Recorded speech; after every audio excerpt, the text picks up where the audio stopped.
welcome back to Sky Biographies, and today we'll be tackling Dimensia Butterfly, the Guardian. Okay, I am really sorry if my voice sounds horrible or you hear slight coughing, wheezing, or sniffling in the background. I'm really sick and I just barely recovered, so you can still hear it. My voice sounds like poop, so please just try to read along and let's get into it.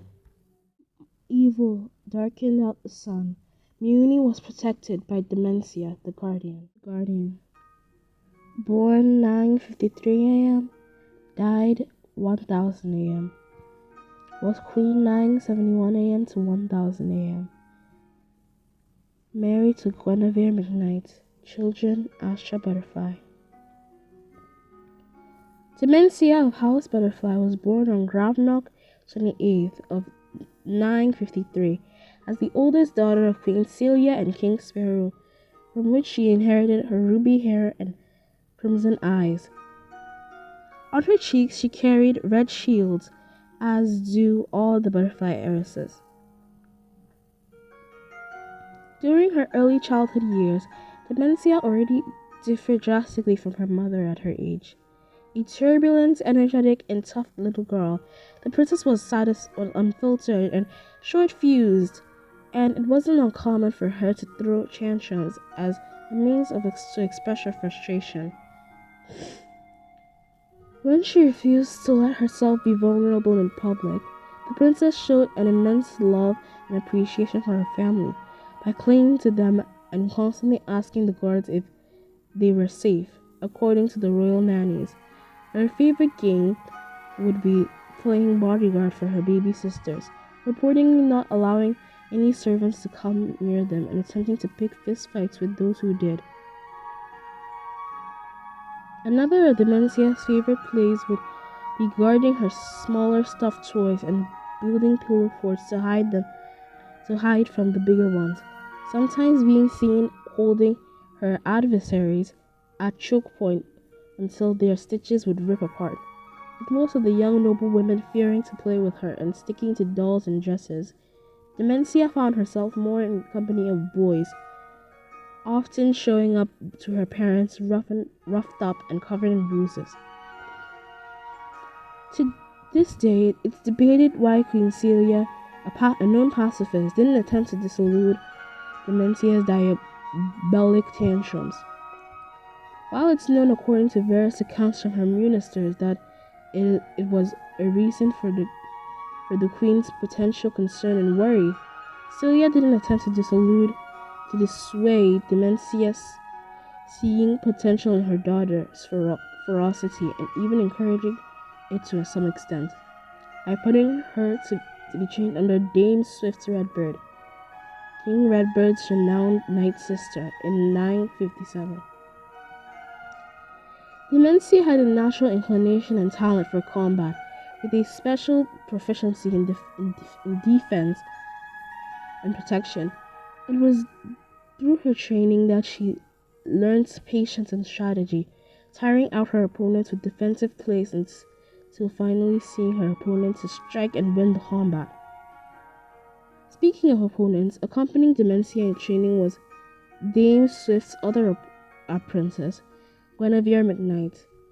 It wasn't long before the princess formed a friendly rivalry and then a friendship with her, commenting that with her parents regarding Guinevere, she was glad to finally have found another girl who shared her interests.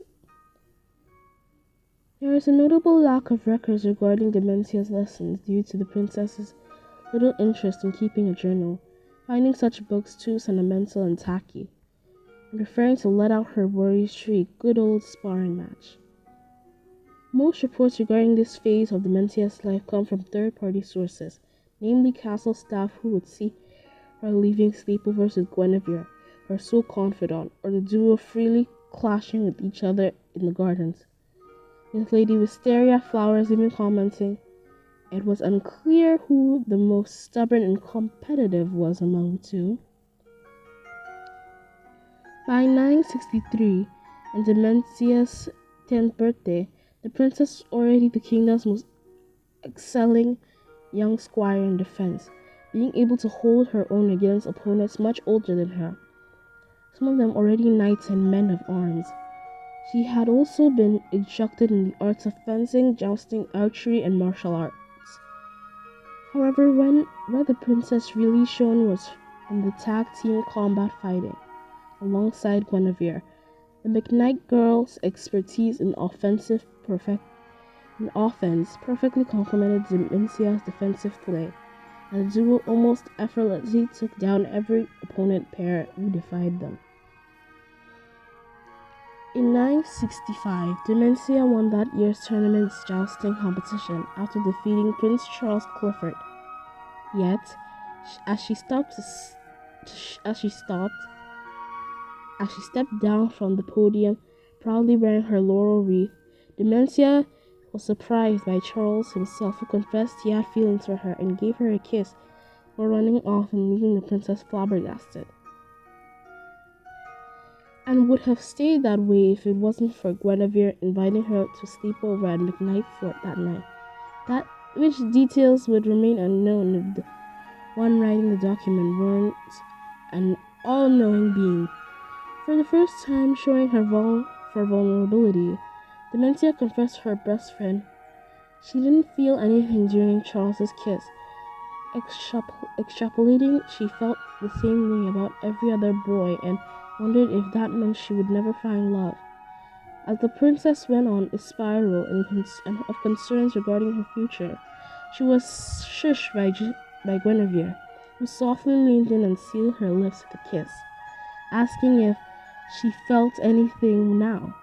Petrified again, this time Dimensia snapped out of her surprise and returned Guinevere's kiss, feeling at ease with herself for the first time in her life.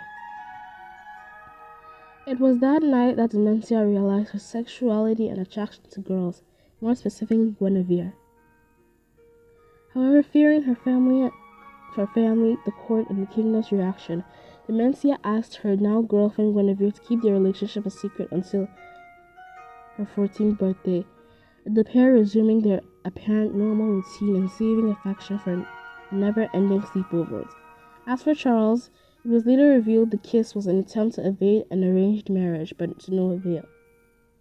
On the 28th day of Gravnock of 967, Dimensia turned 14 and was not only presented with her family's wand, but also consecrated Dame Dimensia Butterfly by her mother Queen Celia, being the third princess to attain the title of knight. It was during the banquet that the princess climbed onto the table and, holding Guinevere's hand, announced her relationship to the girl, giving immediate rise to a barren silence and whispers across the hall.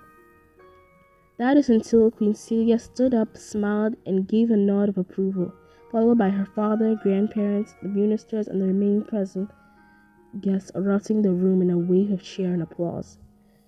Concerning her magical training, while Dimensia had more raw magical power than her mother, she initially lacked control over her spells. She leaned more into creating protective and defensive spells such as energy shields and barriers. It was also common for her to turn the relic into various weapons, the one of choice being, unsurprisingly, the shield, which she would shrink and enlarge at will. As time went on, Dimensia's spells became more and more complex, with the princess eventually being able to create and project shields impenetrable even to Ophidian steel blades. Dimensia's wand. Eager to make herself useful as a dame, Dimensia enlisted Guinevere's help and started evading the castle at night together for vigils in the town, taking down small petty thieves and men of no good intention. As she reported to her parents, one of their biggest achievements became apprehending the Zigoda Zealots, a group that plotted to end Queen Celia's life for deeming her ruling far too inept and weak for the kingdom. Following said capture, Queen Celia herself named Guinevere a knight and as a reward for her protection and her gratitude.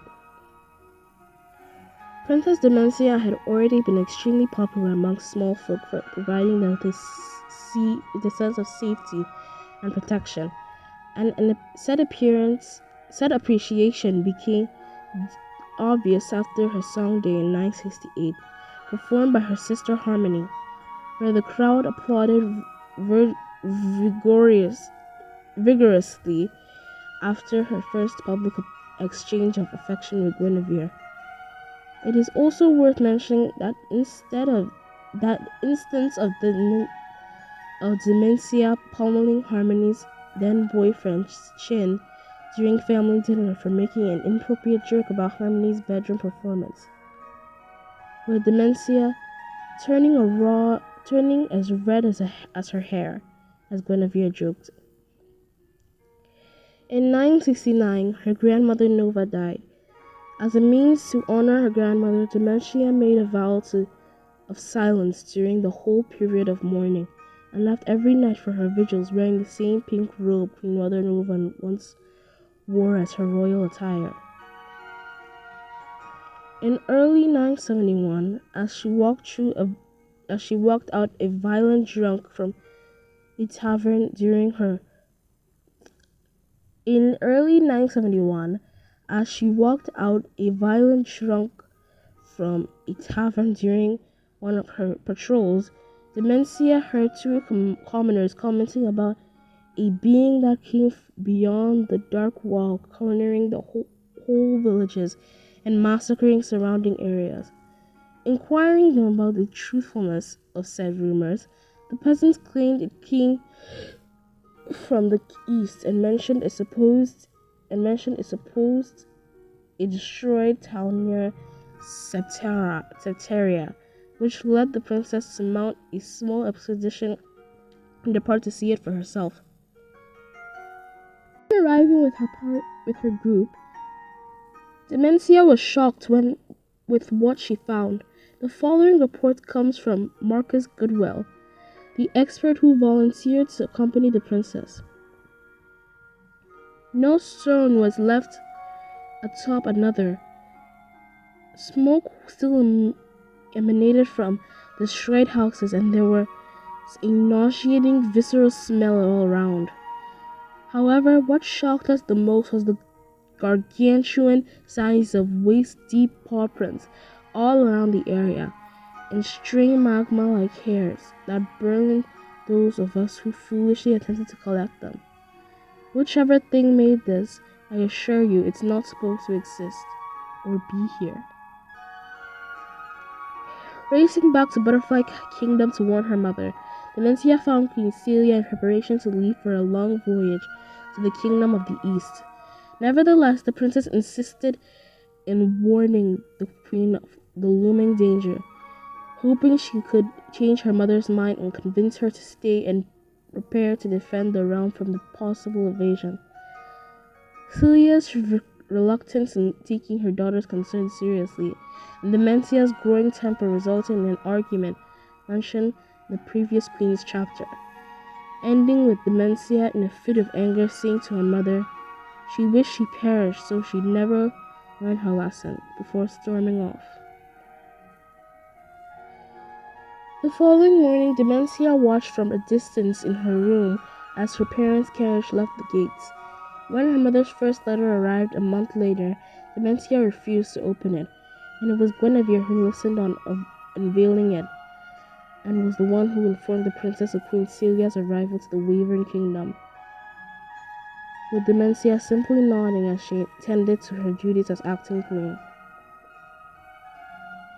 Yet just a week later, a second letter arrived containing news of the Wavering Kingdom massacre, and Queen Celia and King Sparrow's deaths during the attack.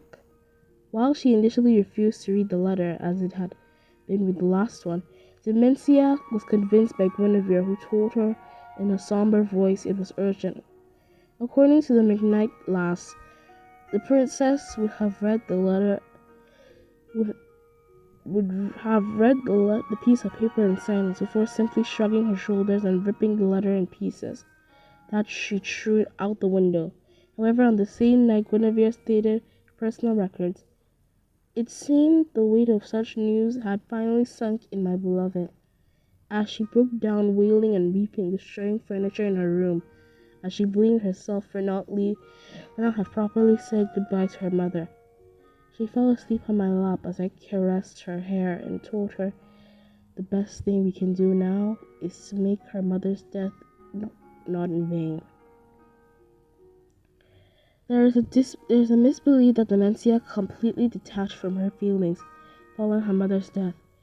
It said she cried all the tears she had in one night, evolving to a cold, brooding shell of the spirited girl she once had been. However, said figure was but a facade put on by Dimensia for her subjects, as according to her, the people are only as strong as their leader.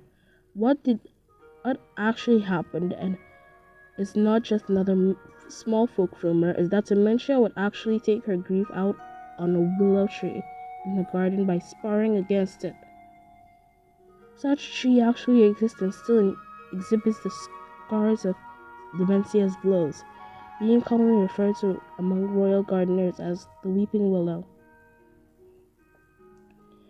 News of the queen's death quickly spread through the kingdom and continent, with people lighting candles and leaving flowers in the castle as a way to cope with their grief. Celia and Sparrow's bodies arrived back in Butterfly Castle a month later, the funeral was taking place after just 3 days. Dimensia's coronation had been delayed by yet another tragedy, the death of her grandfather Hercules, the autopsy pointing to a ruptured aorta. Dimensia's crown. The coronation ceremony ended up taking place at the Grand Celestium on the second day of Horn of 971. What would have been her mother's 42nd birthday. It was a relatively quiet, small, and above all grim event, marked by the now Queen's solemn look. Legend has it a grief-stricken Dimensia would have barged into the crown jewel room, taken the diamond sword, and buried it in the hill of flags, vowing only to remove it once justice for her parents' death had been claimed. The story is only half true, in that Dimensia actually went up to the hill of flags, but instead of a sword planted in her mother's laurel wreath, swearing to avenge her death. As such, Dimensia spared no time in uncovering what actually happened in the Wyvern massacre, starting by interrogating survivors from her mother's entourage and writing down their testimonies. All reports pointed to the things that she already knew: a towering critter, the heavy destruction, the horrible deaths. Still, it wasn't all in vain, as through a comment by one of the knights, Dimensia learned of the existence of one Mysticus, the guardian, and immediately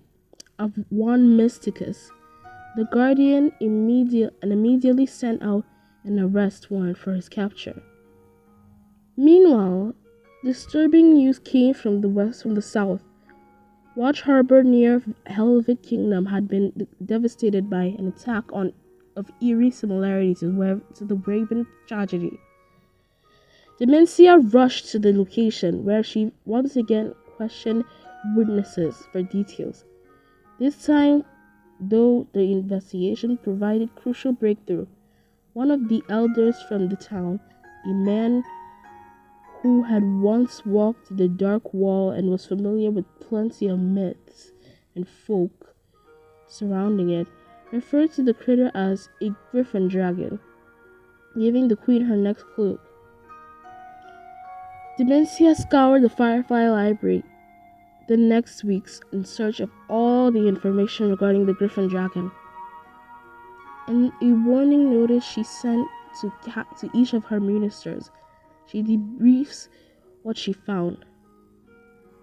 As has been suspected, This critter, the griffin dragon, is part lion, scorpion, man, and dragon, and comes from beyond the dark wall, the terra incognita, as its mane is made of incandescent magma hairs. It finds a natural weakness in water, sand, and anything that can put it out. It establishes pride with an alpha, and it lays eggs to reproduce itself. However, what I found most bizarre is that all information to it points to it being extremely secluded and rarely attacking unprovoked. That is, it actually avoids the presence of humanity and prefers to be left alone. Which led me to conclude, whatever it is doing here, it's not for natural choice. There is someone behind it. Stay alert for more updates. The trail had gone cold for a while, until in 973, two more attacks with weeks between them, on the goat and cheese kingdoms respectively. According to Guinevere, each attack left Dimensia more and more aggravated, her feeling powerless and incapable of doing anything about it. It was then that Dimensia shifted her posture completely, and instead of waiting for the tragedies to happen, the queen resolved to put matters into her own hands, set up a team of trappers, and went on the hunt. Beginning on the last known location of the Gryffindor, Cheese, Dimensia followed trails, paw prints, and lost mane hairs until reaching the Stone Claws Mountain, where she had the first view of not one, but 7 Gryffindors. Griffin dragons, led by a man who matched the description of Mysticus, the Guardian. Without a doubt, this man Mysticus is behind all of this. It seems he holds some control over the critters, as they obey his every command and order. Given that, it is not wise to engage in any confrontation, yet, Dimensia informed the group. To say that such trip was pointless is incorrect, as the queen was instead content with new discovery, that being in the near presence of the griffin dragons, all pieces of metal begins to heat up, as noted by the hunters and knights who accompany her, complaining of their pieces of armor burning up. Finding Dimensia made was of the outsiders' apparent itinerary of taking out all major towns and kingdoms, leading her to strategically depart to the Clifford Kingdom and pay a visit to her good old friend Charles, where she waited for their arrival. Effectively, 2 days later, the heat in her wand notified her it was time for battle. The Battle of the Chalk Cliffs marks the first step in retaliation against the until then unpredictable evil, ending up with victory for Clifford, minimal casualties and destruction, and most importantly, Queen Dimensia slaying a griffin dragon herself by driving a colossal wave from Clifford Bay on top of it in her butterfly form. As a reward for her help, Queen Charles Clifford offered Dimensia a reward of 500,000 golden pieces, which, while initially reluctant to take it, the Queen eventually accepted and deposited in the depth of the War of Worlds. When she arrived back in Butterfly to celebrate her victory, Dimensia was met by her sister Harmony, who informed the Queen of her wish to become a performer as a way to honor their mother and continue her legacy. Dimensia began refusing, fearing Harmony would share the same fate as their mother. However, taking into account solving her sister's well-known libertine love life, which she never meddled with out of respect, and the dowry that would help the kingdom's fragility with the coming war, the Queen eventually proposed her sister a deal. She would give her blessing in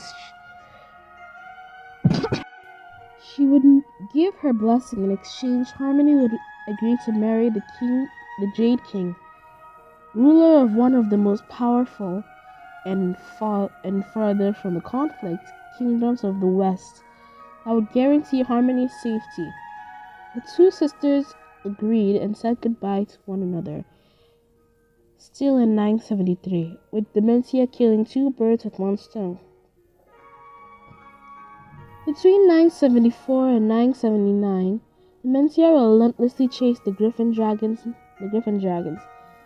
now apparently moving erratically, but in reality coinciding with underground magma currents, as Marcus Goodwell noted, across the continent, defending for each realm that was targeted.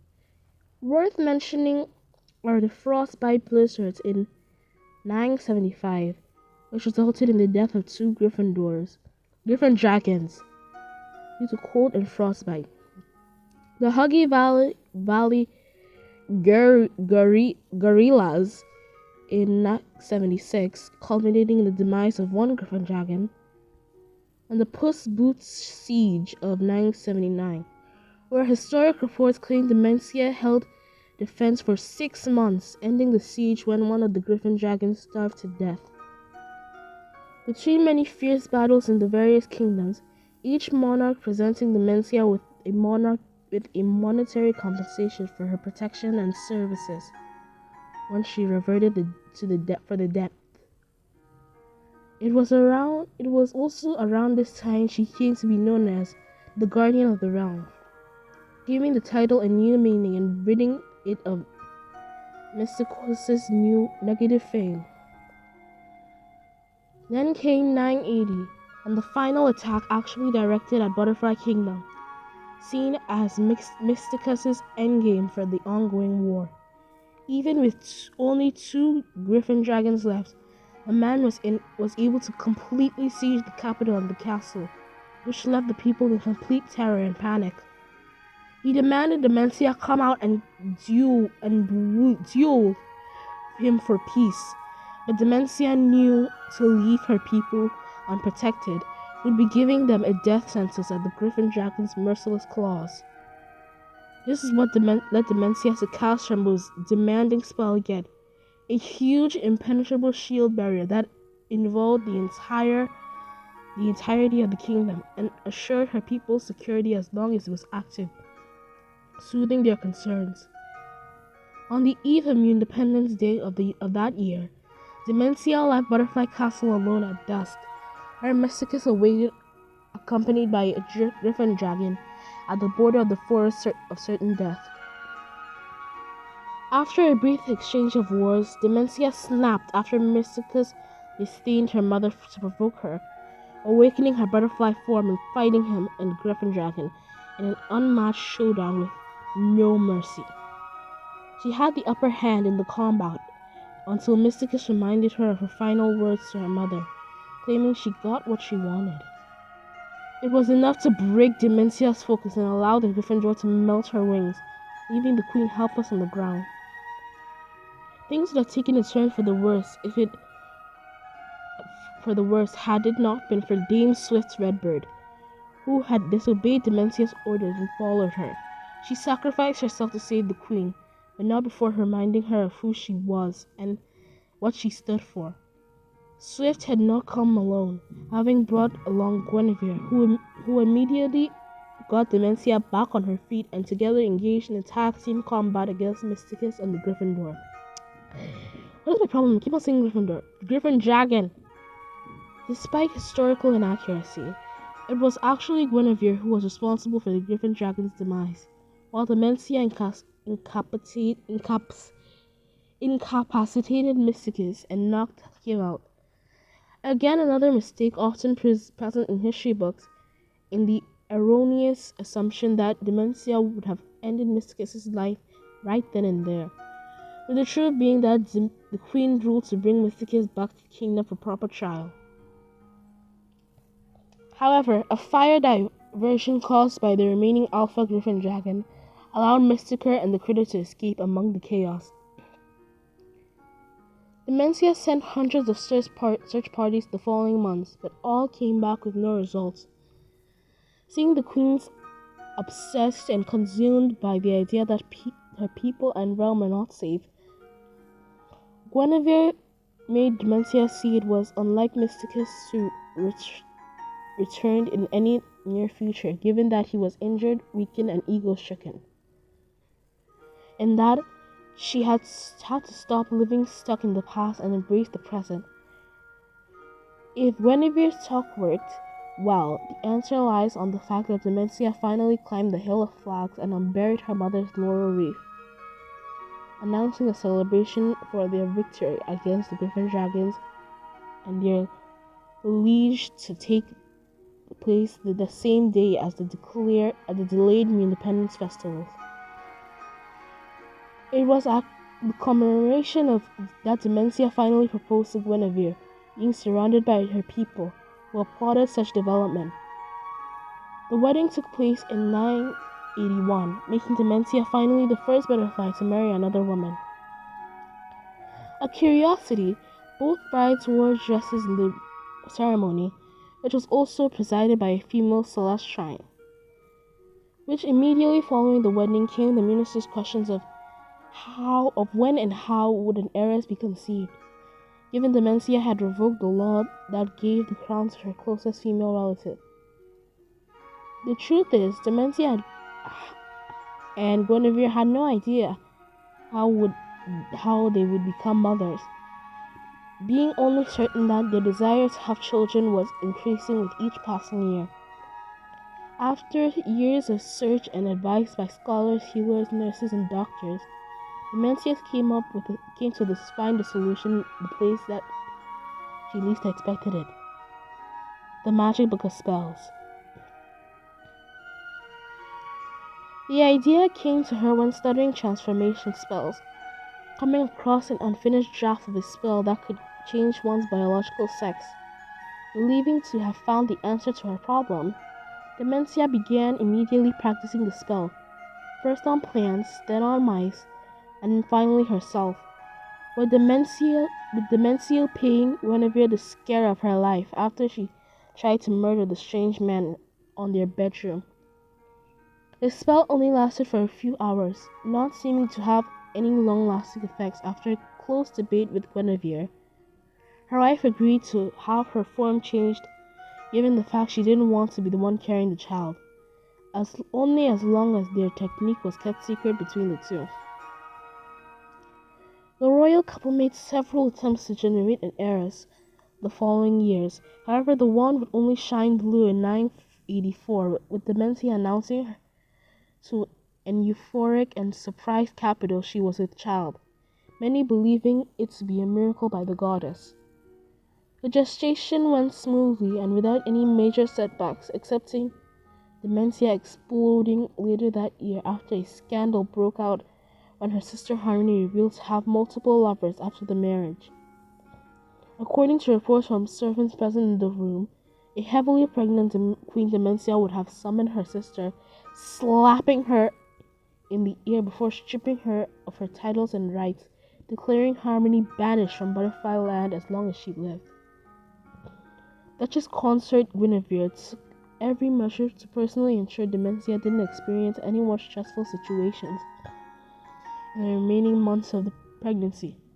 Her efforts proved fruitful in 985, and Dimensia finally gave birth to a healthy girl, a star with black hair, purple eyes, and shooting stars on her cheeks, named Astra. Astra's birth brought from Dimensia an increased paranoia with protection. She was extremely attached and overprotective mother, personally looking after Princess Astra as she slept during her first weeks of life to guarantee her safety. It was also this increased alertness that led Dimensia to create what became the major project of her reign. In cooperation with Lords Silverstone, Sandal Forest, and Gemini Firefly, Dimensia ordered several crystals natural to the land to be mined and placed along the butterfly borders, being lined with unicorn mane. These are the core components of what is now today known as the butterfly barrier, a magical shield that involves the totality of the kingdom, replacing the old cornfield's force field, and that can only be activated through an incantation cast by the queen in case of emergencies. This way, Dimensia assumed her land and people would be safe even when she no longer was around to protect them.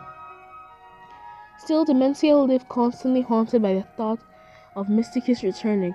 Now fearing for her daughter's safety, falling back into old habits, Dimensia upgraded the kingdom's safety parameters by refurbishing old toll booths and lookout points, increasing the number of night patrols and offering additional training to guards and garrisons.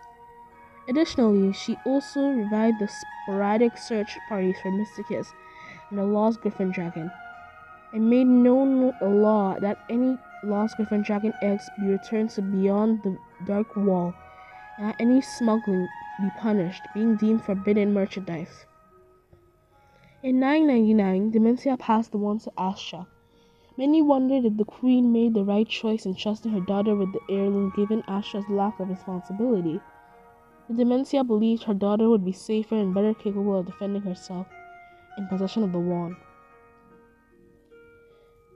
Then came 1000, a year that had long been expected for marking the 1000th anniversary of independence, the Butterfly Kingdom and Dynasty. Yet the preparation of the celebrations had been interrupted still at their early stages, when one of Dimensia's spies came to inform her Mysticus and his Griffin Dragon had been sighted near nightfall. Dimensia immediately activated the butterfly barrier and ordered Astra to be sent to the sanctuary, and this time accompanied by Guinevere, left to settle things once and for all. Although almost 20 years had passed since their last encounter, and Dimensia no longer had the wand, she and Guinevere offered Mysticus a combat no less formidable than the last one. It would have been an easy win had time not played its part and made Guinevere be short of breath for 1 second, enough for the Gryffindor to take her by surprise and mortally wound her by the spine. Witnessing the death of the love of her life, Dimensia broken in such way that made her lose any inhibition, with the queen now blindly launching herself at the critter without caring to keep a safe distance from it. It was then that, standing closer to it, Dimensia noticed a collar on its neck, almost immediately ripping it off, and instinctively with a single move, the Griffin Dragon then screeched and contorted its body, knocking down Mysticus. Dimensia realized that all that time the Griffin Dragon had been manipulated by Mysticus, with the beast seeming to take revenge by brutally mauling its captor until he became nothing but unrecognizable pieces spread through the dirt. Yet disoriented and distressed, the Griffin Dragon kept frantically mangling whatever came before its eyesight. Fearing the unintentional destruction of Nightfall, Dimensia attempted to calm down the berserk animal herself, only for her to be caught in the way of its claws and meet her demise by being slashed in half before it flew away and returned beyond the dark wall. Dimensia's body, both halves, was only found after 2 days, with the news of her and Guinevere's bodies being officially declared in the kingdom. The last of the Dawn Age was buried in the crypts of Butterfly Castle, next to her grandmother Nova, being forever remembered as the fearless guardian of the realm, who rose to occasion when it needed her most. Dimensia, defending a town from a Griffin Dragon attack.